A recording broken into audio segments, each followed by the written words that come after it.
Unsolicited calls and messages have become an elephant in the room. Everyone, the government, the regulator, and the corporate world knows about it.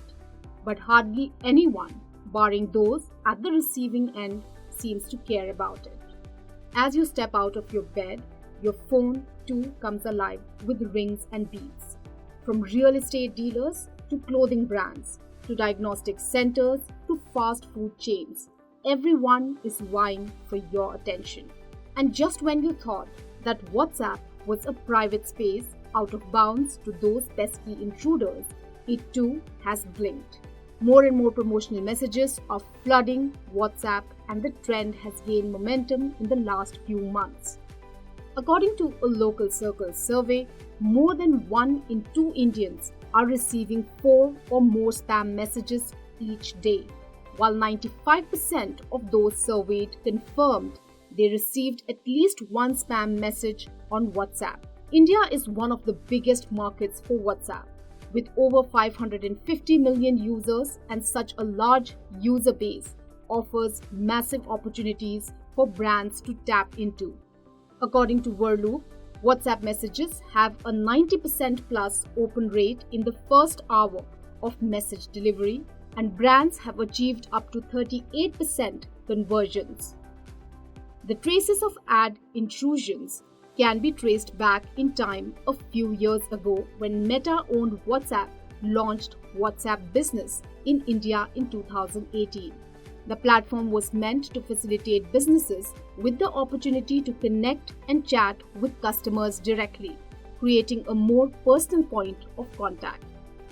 WhatsApp Business has been a game changer for many small and medium businesses who didn't have the wherewithal and financial resources to make their presence felt online. According to a WhatsApp's report, nearly 70% of small and medium businesses say they have built their business on WhatsApp, and 77% of them hired additional staff after joining the platform. As of 2020, about 15 million in India use the WhatsApp Business app, and it is one of the top 30 most downloaded apps in the country. Initially, WhatsApp only allowed businesses to send transactional messages, such as shipping updates. Starting September 2021, WhatsApp allowed businesses to send promotional messages like discount vouchers, product launch updates, etc., raising the risks of spam. According to a report, brands had to go through a tedious process to get on the platform. However, the checks have become loose lately. WhatsApp's business policy says that in order to initiate a WhatsApp message to a person, the brand or business must first receive opt-in permission confirming that they wish to receive future messages on WhatsApp. The promotional message also included a visual element like a checkbox and options to opt in or out. However, since a policy tweak in 2020, visual elements like checkboxes were no longer required, and fewer businesses were seen sticking to the opt-in design. A Ken report said that Meta is betting big on WhatsApp Business, and it is expected to earn 1,000 crore rupees in 2022. It has become the second largest revenue source of the parent company after advertisements. WhatsApp charges businesses money for messages that they send. Initially, the charge was around 20 paise if a business generates a message for 24 hours. And if a user sent the first message, there was no charge. In February, the charges were revised to 48 paise for a business-generated message and the user messages to cost 29 paise for the business per session. Before WhatsApp, the spam space was dominated by SMSs and calls. Despite numerous regulations from the Telecom Regulatory Authority of India, the most recent being a blockchain-led framework, the spam menace has not subsided. The government too is now planning to rein in these pesky callers. It claims that the upcoming telecom bill will deal with such unsolicited messages.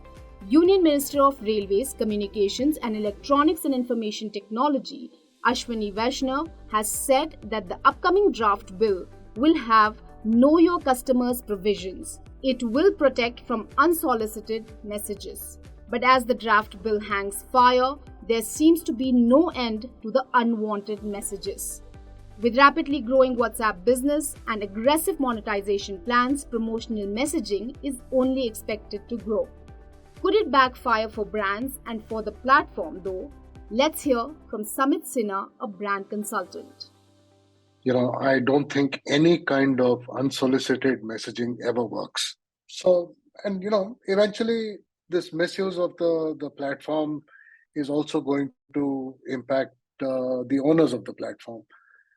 And, beyond a point, the users of WhatsApp will also start looking for an alternative. At the moment, they have a monopoly because there isn't really too many other viable alternatives. But the day there is, users will move en masse. See, ideally, the owners of WhatsApp, that is Facebook or Meta at the moment, should really examine, whether, when they see this as a revenue model, whether it's doing them actually more harm than good. And at the first level, they should take a deep dive into this, try and understand, consumer sentiments, and see whether, in the long run, it's damaging everyone's interests, including their own.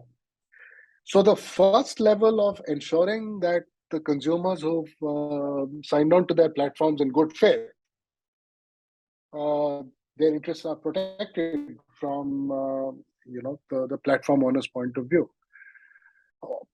At the very least, what they can do is make it easy for consumers to be able to block unwanted messaging. As WhatsApp business grows, it is incumbent upon the social media giant to tightly regulate promotional advertising of brands and businesses, retaining the essence of the messaging platform.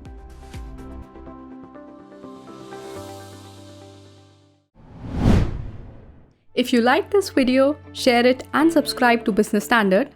For more news, views and insights, log on to www.business-standard.com. Do also follow us on YouTube, Twitter, Facebook, Instagram, Telegram and LinkedIn.